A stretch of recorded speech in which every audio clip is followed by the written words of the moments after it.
مسلمانوں کے دشمن ہوتے برابر، لیکن ہم دیکھیے بڑھ گئے، ہمارے دشمن زیادہ ہو گئے۔ کیسے؟ اس لیے کہ اسلام کے 71 فرقے ہمارے دشمن ہیں۔ یہودی عیسائی تو تھا ہی، اپنے بھی دشمن۔ اچھا، سارے فرقوں کا انٹرویو لیجیے اور ان سے پوچھے تمہارا دشمن کون؟ کہیں گے بھائی بھائی، کوئی بھی کسی کا دشمن نہیں۔ اور جب سب اکٹھا ہوتے ہیں سب ہمارے دشمن، اور ہم کسی کے دشمن نہیں۔ اور ہم اکیلے کس سے دشمنی کریں گے؟ اگر ہم کسی پہ دشمنی کرنے آئے تو دوسرا فرقہ ہمارا ساتھ ہی نہیں دے رہا ہے، تو ہم اکیلے تو ہم دشمنی کیوں کریں؟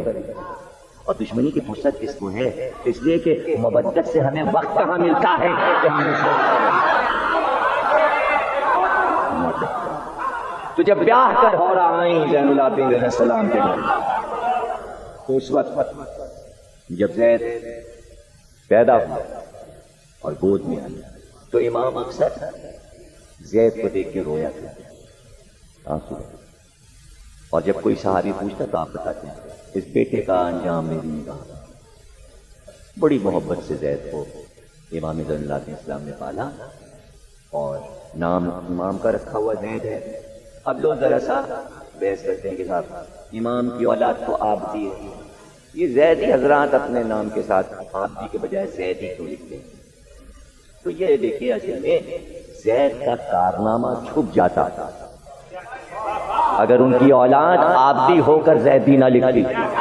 زیدی لکھنا کوئی احساس کمتری نہیں ہے، اس لیے کہ زید بھی امام کے بیٹے ہیں، لیکن ان کے کارنامے کو یاد رکھنے کے لیے اولاد نے کہا ہم زیدی ہیں،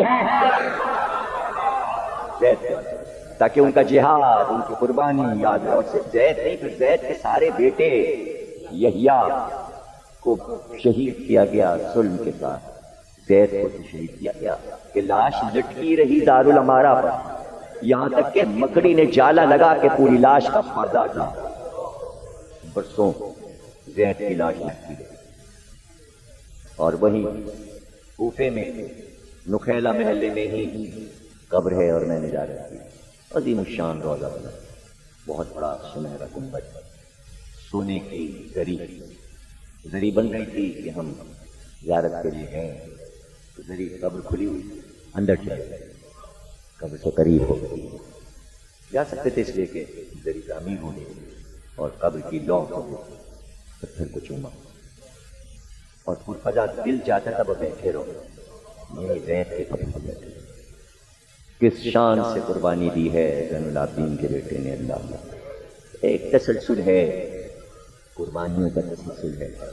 مختار کی نظر میں یہ سب کچھ تھا کہ آل محمد بھی کیسی کیسی قربانی، لیکن مختار قید میں بے قرار تھے، مچل گئے، اور انشاءاللہ کا تفصیل بتاؤں گا کہ کیسے آزاد ہوئے۔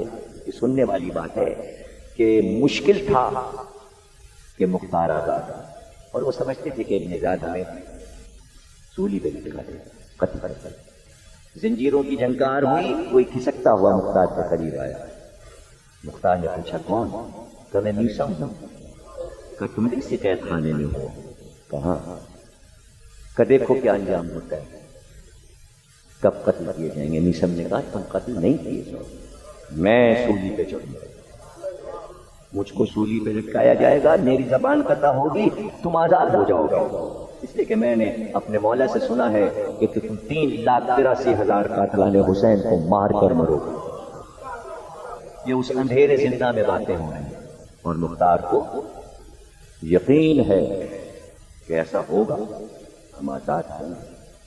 اور جس شان سے مختار چھوٹے ہیں، دیکھیے 3 بار آزاد ہوئے، 3 بار گرفتار ہوئے، اور یزید کے ہی عہد میں پہلی آزادی ملی ہے، نکلے، اور دوسری آزادی بھی اسی 3 سال کے اندر ہوئی، اور اس کی وجہ یہ ہوئی کہ مختار کی بہن جن کا نام صفیہ تھا، وہ عبداللہ ابن عمر کو بیاہی تھی۔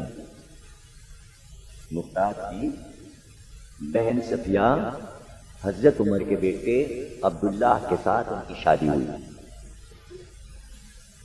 اور یزید عبداللہ کی بات سنتا تھا۔ ابن زیاد کسی کی نہیں سنتا تھا سوائے یزید کے، اور جب مختار نے اپنی بہن صفیہ کو خط لکھا قید خانے کل انشاءاللہ عرض کروں گا کہ وہ خط کیسے گیا قید خانے، کہ جہاں لوگوں کو معلوم ہی نہیں تھا کہ کس زندہ میں اور کس تہخانے میں ان قیدیوں کو رکھا گیا ہے۔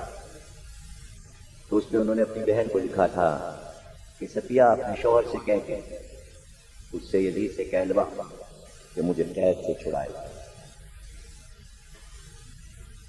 تو عبداللہ ابن عمر نے یزید کو خط لکھا کہ مختار کو چھوڑ دے۔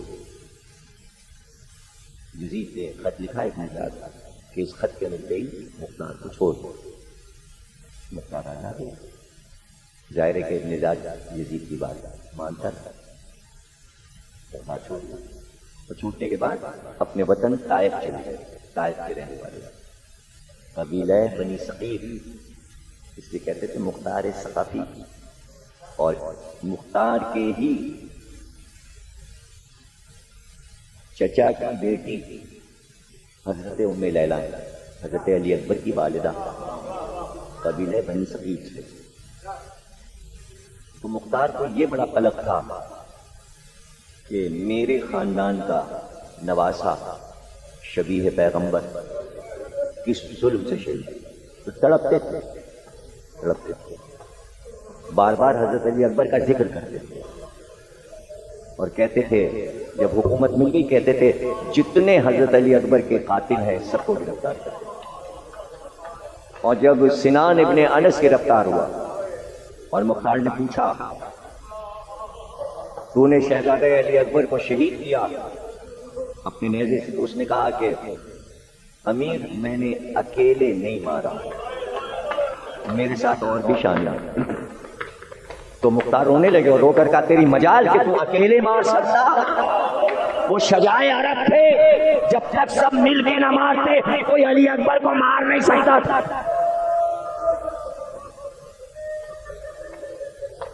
اچھا دیکھیے گا کہ مختار کے حال میں جب بھی کوئی قاتل پکڑا جائے گا تو شہید کا حال بیان ہوگا، تو اس کا سر کٹے گا، یہ خوشی کی بات، لیکن جب وہ حال بیان کرے گا تو گریہ ہوگا۔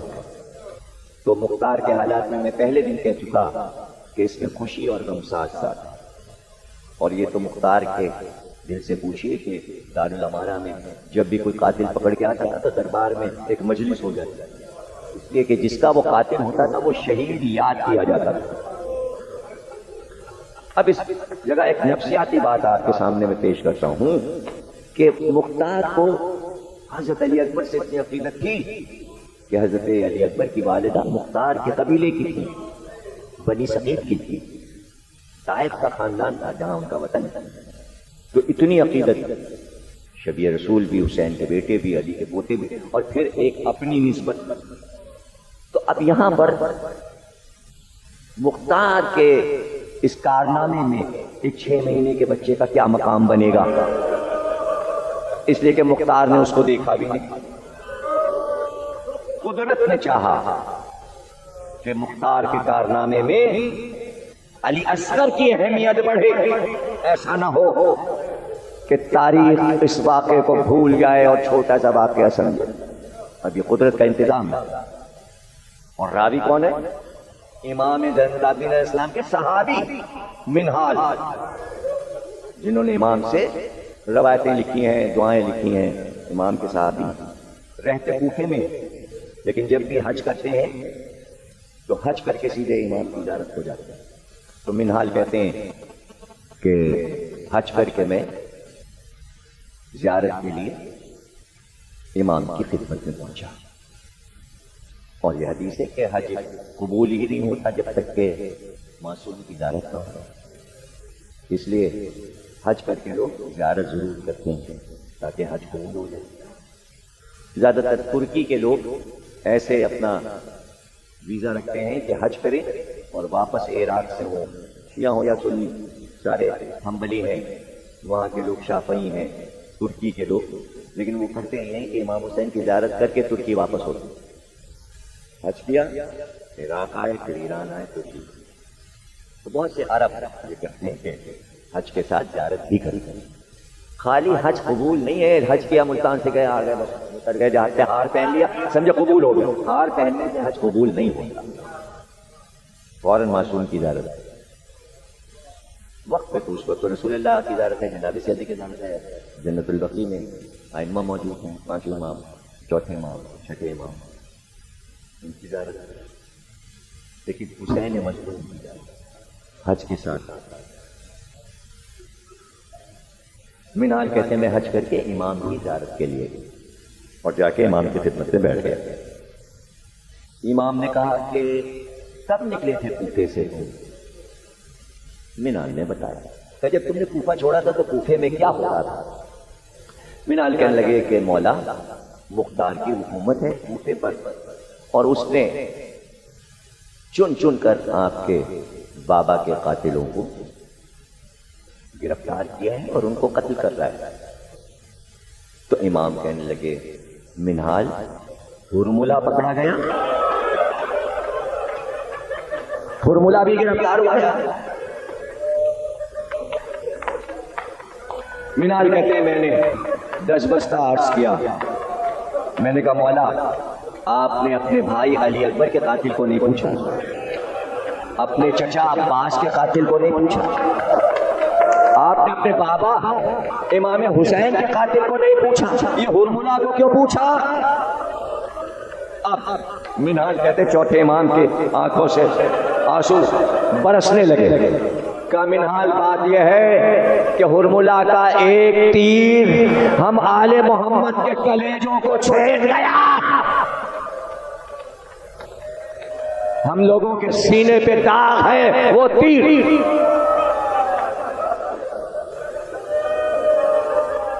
میں نے کہا مولا جب میں کوفے سے چلا تھا اس وقت تک ہرملہ نہیں گرفتار ہوا تھا۔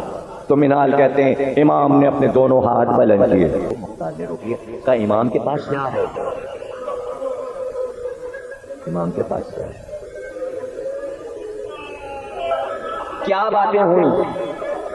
کہ پوچھ رہے تھے کہ کوفے میں کیا ہو رہا ہے، تو میں نے تمہارا حال سنا دیا کہ امیر مختار نے لوگوں کو گرفتار کیا ہے، قاتلان کو، اور ان کو سزا دے رہا ہے۔ تو کہا تو پھر کیا فرمایا؟ کہا وہ بس ایک سوال کیا انہوں نے کہا مختار نے ابھی تک ہرملہ کو نہیں گرفتار کیا۔ منال کہتے ہیں کہ مختار نے اسی وقت اپنے گھوڑے کو کوفے کی طرف واپس لیا۔ میں نے دیکھا کہ وہ اپنے گھوڑے کو بہت تیز لے کر دارالامارہ کی طرف جا رہے ہیں، میں بھی تیز تیز چلا، پھر میں نے دیکھا مختار نے کوئی بات نہیں کی، لیکن جیسے ہی دارالامارہ کے دروازے پر پہنچے کہ ایک طرف کوفے کے بازار سے شور ہوا اور مجمع چاروں طرف سے دوڑنے لگا اور آوازیں آنے لگیں، ہرملہ گرفتار ہو گیا، ہرملہ گرفتار ہو گیا، ہرملہ گرفتار ہو گیا۔ منال کہتے ہیں جیسے ہی یہ صدائیں بلند ہوئی میں نے دیکھا مختار گھوڑے سے کود پڑے اور کودتے ہی اپنا سر زمین پہ رکھ دیا کہ شکر ہے پروردگار کہ ہرملہ گرفتار ہوا۔ ابھی تو امام کا شکوہ میں نے سنا، میں شرمندہ نہیں ہوں، ان کی بارگاہ دروغہ کوفے کا کامل عبداللہ ابن کامل آگے بڑھا کا امیر ہرملہ کو ہم نے بڑی مشکل سے پکڑا اور اس کو رسیوں میں باندھ دیا، چاروں طرف سے رسیوں سے کھینچتے ہوئے اس کو لا رہے ہیں۔ مختار نے کہا اتنی دیر کیوں ہو رہی ہے اس کو لانے میں؟ امیر جس طرف سے گزر رہا ہے لوگ گھروں سے نکلتے آ رہے ہیں، ہرملہ کا سن کر مجمع بہت بڑھتا جاتا ہے اور دیر اس لیے لگ رہی کہ جو لوگ آتے ہیں مجمع چاروں طرف سے وہ آ کے اس کے منہ پہ تھوک رہے ہیں، اپنی چپلیں اور جوتے اتار اتار کے اسے کھینچ کھینچ کے مار رہے ہیں۔ تو اس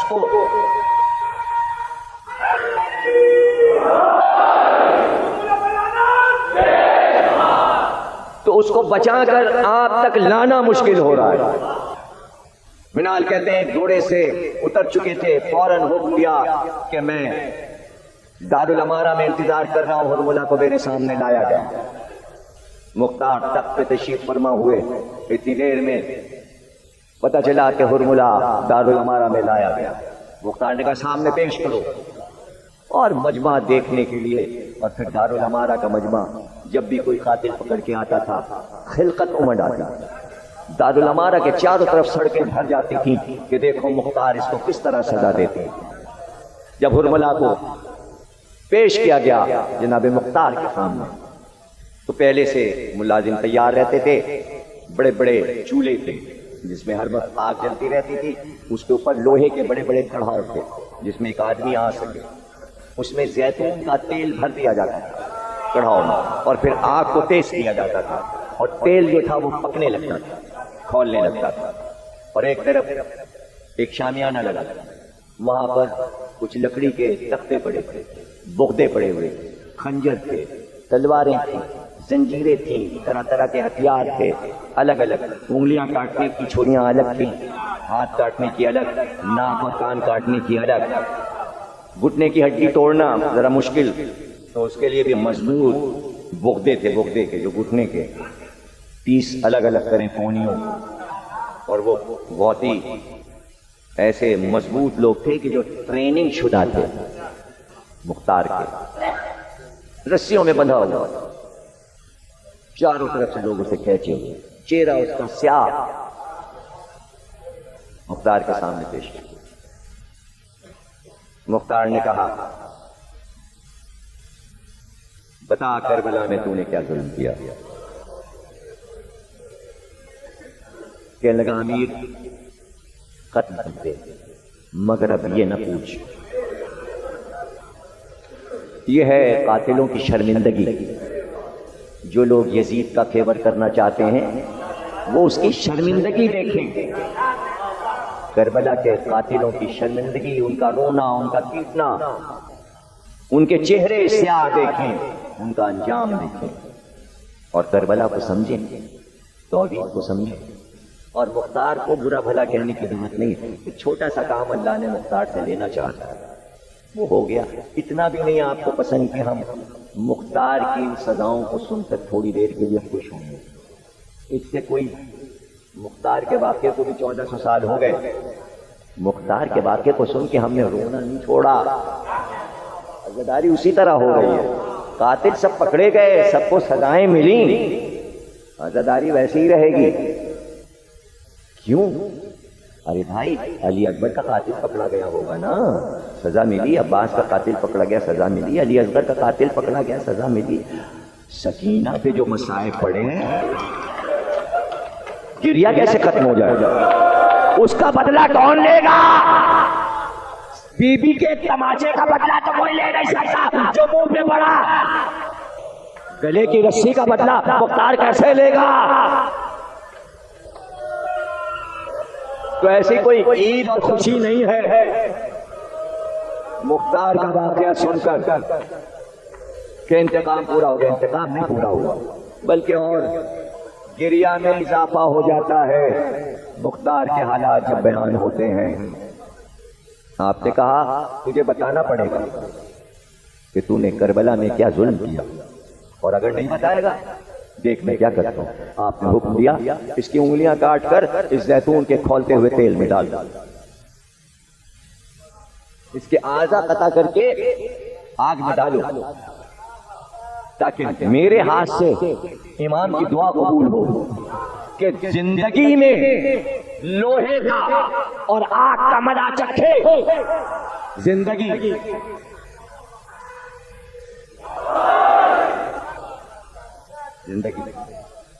اور پھر سجدہ کیا مختار نے کہ امام کی دعا مجھ جیسے حقیر کے ہاتھوں پوری ہو رہی.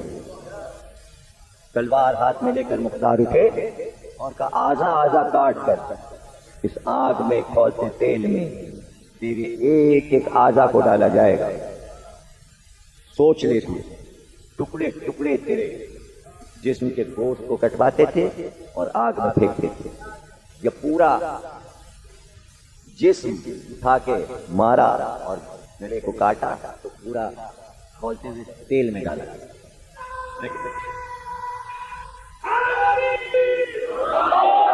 لیکن جب زندہ ہے تو جگہ جگہ کا گوشت خنجر سے کاٹ کر اس کے سامنے آگ میں ڈالے جاتے. لیکن یہ سزا کوئی بہت بڑی سزا نہیں ہے جو مختار تو چاہتے ہیں حسرت پوری ہو، لوگ دیکھیں کہ آل محمد کے گھرانے پہ ظلم کرنے کا کم از کم یہی انجام دیکھیں. ارے جہنم میں کتنے لوگ تھر تھرا گئے ہوں گے دیکھو جملہ میرا یاد رکھنا، علی اصغر کے قاتل کو مختار نے سزا اس طرح کی دے کر عالم اسلام کو بتایا کہ بچے کو جو بھی قتل کرے چاہے وہ محسن کیوں نہ ہو، قاتل کی سزا یہ ہے، یہ سزا ہے۔